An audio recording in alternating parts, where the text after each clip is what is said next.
అది సంగతి. ఈ కథను రచించిన వారు వలివేటి నాగచంద్రావతి గారు. ఈ కథ ఈనాడు ఆదివారం దినపత్రికలో 15 ఫిబ్రవరి 2015లో ప్రచురితమైంది.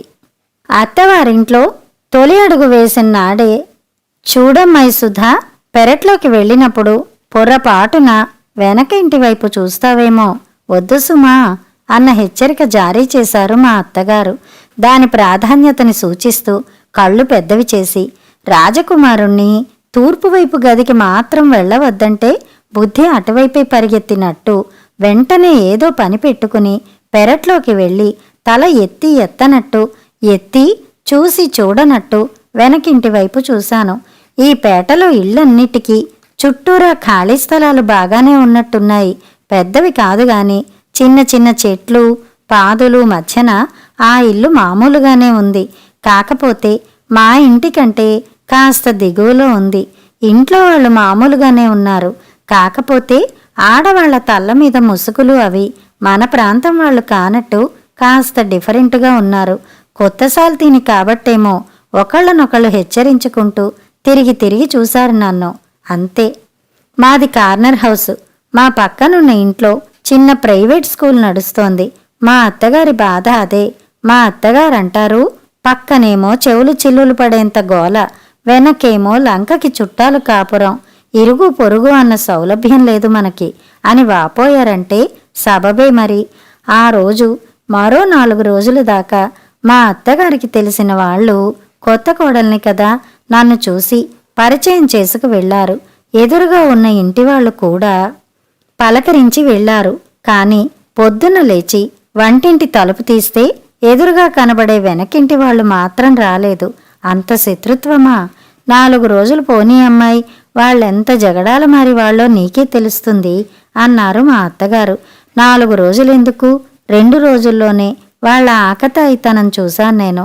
ఆ రోజు శనివారం అని మా అత్తగారు తలస్నానం చేశారా, మడిబట్ట చుట్టుకుని తులసికోట చుట్టూరా ప్రదక్షిణాలు చేస్తున్నారా?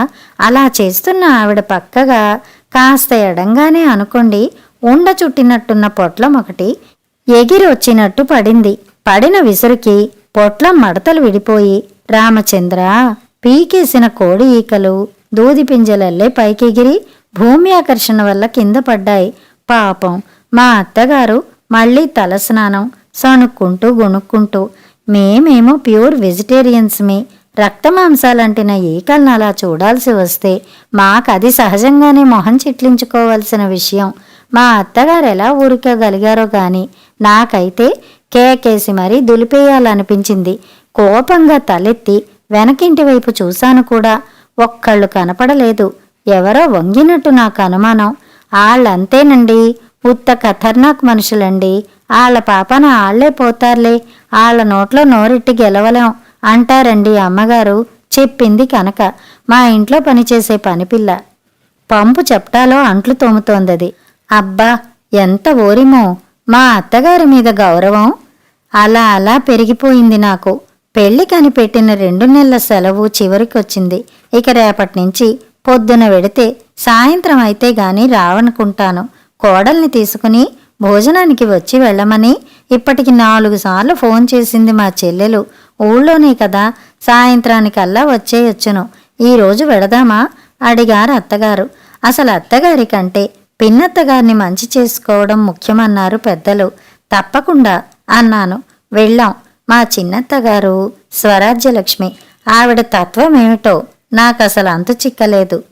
ఓ పక్క నుంచి మా 4 అక్క చెల్లెళ్లలో నీకులా పెద్ద చదువులు చదివి ఉద్యోగం చేసే కోడల్ని తెచ్చుకున్నది మా అక్క ఒక్కతే సుమా. నిన్ను చూస్తే మాకంతా ఎంత గర్వంగా ఉంటుందో అంటూనే ఇంకో పక్క నుంచి 30 ఏళ్ల నాడు మా అక్కని పెళ్లాడి వంటలక్క పోస్టు ఇచ్చారు మా బావగారు. ఇప్పుడు ఉద్యోగం చేసే కోడలొచ్చి ఆ పోస్టుని పర్మనెంట్ చేసింది అంటూ వ్యంగ్యపు నవ్వు నవ్వింది. పోనీ అక్క మీద అంత సానుభూతి వలకపోసిన ఇల్లాలు తన ఇంట్లోనైనా అక్కగారిని కూర్చోబెట్టి వండి వడ్డించవచ్చునా? ఊహూ, మా అక్క మెంతి వంకాయ మజ్జిగ పులుసు చేయడంలో ఎక్స్పర్ట్ తెలుసా, చూద్దుగాని రోజు అంటూ మా అత్తగారి చేతికి గరిటె అందించేసి వంటింటికి ఇన్ఛార్జ్ చేసేసింది. అసాధ్యురాలే. నవ్వుకున్నాను. భోజనాలయ్యాయి. భుక్తాయాసం తీరాలి కదా. శరీరం ఇటు కదల్లేదు కాబట్టి నోటికి ఫుల్గా పని చెప్పారు అత్తగారులిద్దరూ. నేను కళ్ళు టీవీ మీద పెట్టి మధ్య మధ్య వాళ్ళ కబుర్లు వింటున్నాను.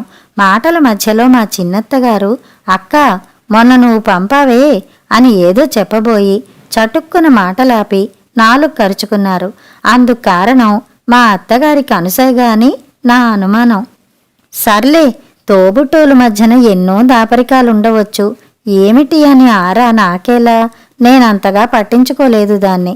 మామగారు మా వారు ఇంటికొచ్చేసే టైంకి మేము తిరిగొచ్చేసాం. అప్పటికే కారాలు మిరియాలు నూరుతూ కంప్లైంట్తో రెడీగా ఉంది మా వత్సల. వత్సల నా ఏకైక ఆడబడుచు. హాస్టల్లో ఉండి ఎంసెట్ కోచింగ్ తీసుకుంటోంది. దాదాపు ప్రతి శనివారం ఇంటికొచ్చి సోమవారం వెళ్ళిపోతుంటుంది.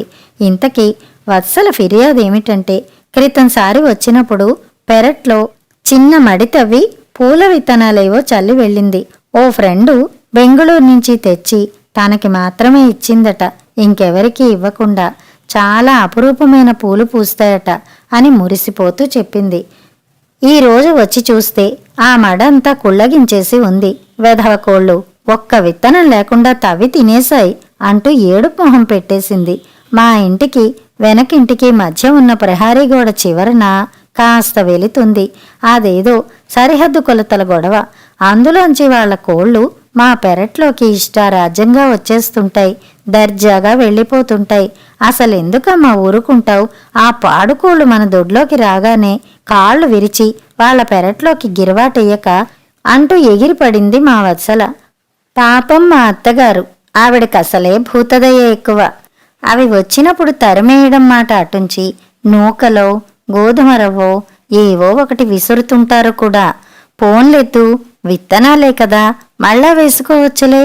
అయినా అయిపోయిన దానికి అంత రాద్ధాంతం చేస్తావెందుకు చెప్పు? పాపం నోరు లేని జీవాలు, వాటికేం తెలుస్తుంది అంటూ వాటిని వెనకేసుకు వచ్చారు. ఇప్పుడు కూడా ఒళ్ళు మండుకుపోయి ఉంటుంది వత్సలకి. కావాలని పెరట్లో దాకా వెళ్ళిపోయి గొంతు పెంచేసింది. నువ్వు ఊరుకున్నా నేను ఊరుకోలేనమ్మా. నీ చాదస్తం నాకు లేదు. నేనున్నప్పుడు రాని చెబుతా. కాళ్ళు కాదు, మెడ విరిచి అవతల పారేస్తా అంటూ గయ్యమంది. ఈ చర్యకు ప్రతిచర్య వెంటనే రెట్టింపుగా వెనకింట్లో నుంచి వచ్చేసింది. ఇద్దరు మధ్యవయసు ఆడవాళ్లు తల మీద ముసుగులు మొహం మీదకి లాగేసుకుంటూ పోట్లాడుతున్నట్టుగా గట్టిగట్టిగా సమాధానం ఇవ్వడం మొదలుపెట్టారు. వాళ్ళు అనేవి ఒక్క ముక్క అర్థం కావట్లేదు. నాకదేమిటో వచ్చి రాని తెలుగుకి హిందీలాంటి మరో భాషని కలగలిపేసి మాట్లాడుతున్నారు వాళ్ళు.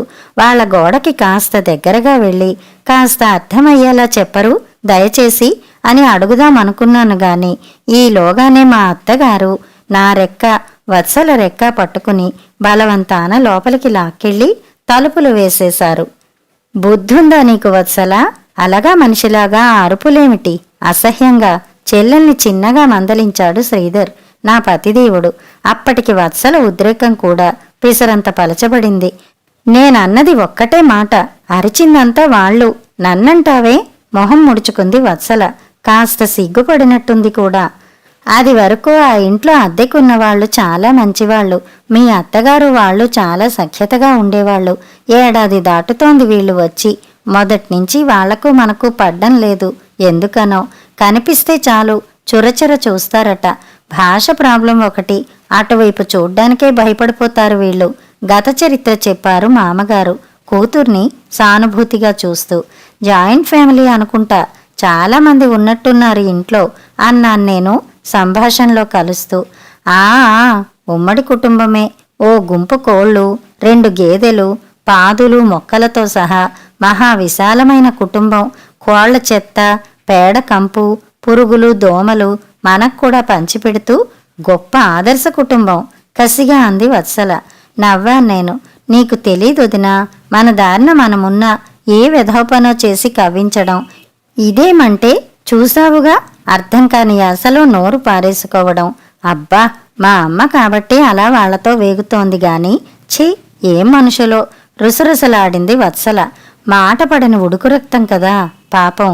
మా అత్తగారు టీ పెట్టి తీసుకొచ్చి ఇచ్చారు మాకందరికీ. ఇక ఆపవే తల్లి, లోకంలో ఎన్ని తరహాల మనుషులో, అందరితోనూ సర్దుకుపోవడం నేర్చుకోవాలి. ఇలాంటి వాళ్ళని పట్టించుకోనట్టు తలొంచుకుని వచ్చేస్తే ఏ పేచీ ఉండదు అన్నారు అత్తగారు నచ్చ చెబుతూ. అమ్మ మాట కరెక్ట్. ఇక ఆ టాపిక్ చేంజ్ చేయండి. సాయంత్రాన్ని ఎందుకు పాడు చేస్తారు అన్నారు శ్రీధర్ నవ్వుతూ. మాటల్లో పడ్డాం. నేను వాళ్లతో స్నేహం చెయ్యనా హఠాత్తుగా అడిగాను. తెల్లబోతూ చూసి నీ వల్ల కాదులే అంతలోనే నవ్వేశారు అత్తగారు. చూద్దాం అన్నాను. కాలేజీలో మాట్లాడని వాళ్లను కూడా పలకరించి కలుపుకుంటానని పేరు నాకు. మర్నాటి నుంచే ప్రారంభించాను నా ప్రయత్నాలు. ఉదయమే పెరట్లో వాళ్ళు కనపడ్డ వెంటనే గుడ్ మార్నింగ్ చెప్పాను చెయ్యి ఊపుతూ. ఆడవాళ్లకేనండి బాబు. ముందు ఆశ్చర్యంగా చూశారు, తర్వాత తల తిప్పుకున్నారు. వాళ్లకు అర్థం కాలేదేమోనని జై శ్రీకృష్ణ అని, సత్శ్రీ అకాల్ అని కూడా పలకరించాను నా టీవీ పరిజ్ఞానమంతా ఉపయోగించి. ఊహు, స్పందనే లేదు. అలా కాదని ప్రహారీకి దగ్గరగా వెళ్ళి దండం మీద చీరలు ఆరేస్తున్న ఆవిడ్ని, మీ చీర డిజైన్ చాలా బావుందాంటీ, బహుత్ అచ్చా హై, ఎక్కడ కొన్నారు అని కదిపాను. స్వీట్ చేస్తున్నారా బాబీ, సువాసన గుబాళిస్తోంది అని పొగిడాను మరోసారి. అబ్బే, మా మామగారు అన్నట్టు కొరకొరా చూశారంతే. నా అంచనా ప్రకారం ఇంకొకళ్ళైతే ఈ పాటికి కాస్తన్నా ప్రసన్నత చూపించేవారే. ఇది కాస్త మొండి కేసు. శ్రీధర్ జాలిగా చూస్తున్నారు నా కేసి. నాకు పట్టుదల పెరిగిపోయింది. ఏమైనా సరే ఓటమి ఒప్పుకోను. మడమ తిప్పడం అనే మాట నా డిక్షనరీలోనే లేదు. మర్నాటి సాయంత్రం ఆఫీసు నుంచి వస్తూ డబ్బాడు చాక్లెట్లు పట్టుకొచ్చాను. ఎందుకని దండగ పనులు నచ్చనట్టు గొనిగారు అత్తగారు.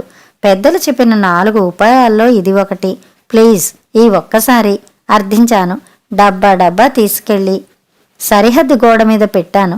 ఆంటీ అని కేకేసి, ఈరోజు నా పుట్టినరోజు, ఇవి పిల్లలకివ్వండి. ఎంతో అభిమానం ప్రదర్శించాను. ఈ ట్రిక్కుకి తిరుగులేదు అనుకున్నానే గాని అది ఎదురు తిరిగింది. ఏమిటేమిటో అంటూ ఆవిడ తోసిన తోపుకి టప్పుమంటూ నా ముందు పడిందా డబ్బా. మూత ఊడి కకావికలమైన చాక్లెట్లు ఉసూరు మన్నాయి. చెప్పానా, మూర్ఖులు మనసు రంజింప చేయలేమంటారు. వినలేదు. తనన్న మాట రుజువైనందుకు సంతోషపడుతూ అన్నారు అత్తగారు. విన్నాను కానీ ఒప్పుకోను. వాళ్ళని మంచి చేసుకు తీరుతాను. కానీ ఎలా? దొరికింది దారి. చీటీలాగా మారి కనక చేతుల్లోంచి జారి. ఆ స్లిప్పులో ఏముందో తర్వాత చెబుతాను. అత్తగారు ఊరెడుతున్నారు. చిన్నత్తగారితో కలిసి దూర బంధువులింట్లో ఏదో ఫంక్షన్. 2 రోజులు సర్దుకోగలవుగా, మొక్కలకి నీళ్లు కనక పోస్తుందిలే అన్నారు అత్తగారు. ఏం పర్వాలేదు, మీరు నిశ్చింతగా వెళ్ళిరండి అత్తయ్య అన్నాను నేను. మీకెందుకమ్మా, చీకటినే వచ్చేసి చిన్నమ్మగారు ఆఫీస్కి వెళ్ళేదాకా సాయం చేసే వెడతాగా భరోసా ఇచ్చింది కనక. అన్నట్టుగానే సరిగ్గా 2 రోజుల్లోనే వచ్చేశారు అత్తగారు. ఆ రోజు శనివారం. వత్సల కూడా ఇంటికి వచ్చింది. సాయంత్రం టీకి ముందు ప్లేట్లో పకోడీలతో పాటు చిన్న చిన్న బౌల్స్లో రసగుల్లాలు పెట్టి ఇచ్చాను అందరికీ. ఇవెక్కడివి అన్నారు అత్తగారు. వెనక ఇంటి వాళ్ళు పంపించారు. ఆ ఆంటీ పేరు లక్ష్మీబాయి అట. నా మొహంలో విజయ్ దరహాసం. నమ్మలేనట్టు చూస్తున్నారు అందరూ. ఎలా సాధించావు వదినా? విస్మయం, సంభ్రమం వత్సలకి. నేను ఒక బౌల్ తీసుకుని శ్రీధర్ పక్కన సోఫాలో కూర్చున్నాను. ఏం లేదు, చిన్న ఫేవర్ చేశానంతే. ఫ్లాట్ అయిపోయారు. అంతా కుతూహలంగా చూస్తుండగా చెప్పాను. మొన్న బ్రష్ చేసుకుంటూ మొక్కల దగ్గరికి వెడితే అరటి చెట్ల దగ్గర ఒకటి, గోడ వారంట పెరిగిందే దోసపాదు, దాని దగ్గర ఒకటి, 2 కోడిగుడ్లు కనబడ్డాయి. వాటిని జాగ్రత్తగా కాగితంలోకి తీసి గోడ మించి వాళ్ళకి అందించాను. మీ కోళ్ళవేవి అని చాక్లెట్లలా విసిరేయలా తీసుకున్నారు. మేం చూడకపోతే ఏ పిల్లో తినేస్తుంది.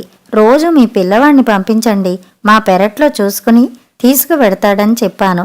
అది వాళ్లకు అర్థమయ్యేలా చెప్పడానికి నేనెంత కష్టపడ్డానో మాత్రం అడక్కండి. ఆవిడ మొహం ఇంత అయింది. సాయంత్రమేమో ప్రహారీ గోడ వారంట వాళ్ళ బొప్పాయి చెట్లు 2 ఉన్నాయి కదా, మన వైపు వాలడం మూలాన వాళ్ళకు అందడం లేదట. స్టూలు వేసుకుని ఎక్కి ఆ కాయలు కోసి వాళ్ళ గోడ మీద పెట్టేశాను. ఎంత సంతోషించారో చెప్పలేను. పొద్దున్న నేను ఆఫీస్కి వెళ్ళబోయే ముందు వంటింటి తలుపు వేయబోతుంటే బహు అని పిలిచి ఈ రసగుల్లాల గిన్నె చేతికి అందించింది. ఇంట్లోనే చేశారట. అది కథ. ఇక వాళ్ళకి మనకి ఏ పేచీ ఉండదు అన్నాను ఊపిరి పీల్చుకుంటూ. వెరీ గుడ్ అన్నారు శ్రీధర్ రిలాక్స్డ్గా. నేను చేసింది బాగుందా అత్తయ్య? వాళ్ళు తీసుకెళ్తే మనకేం ఇబ్బంది లేదుగా అన్నాను అత్తగారి కేసు చూసి.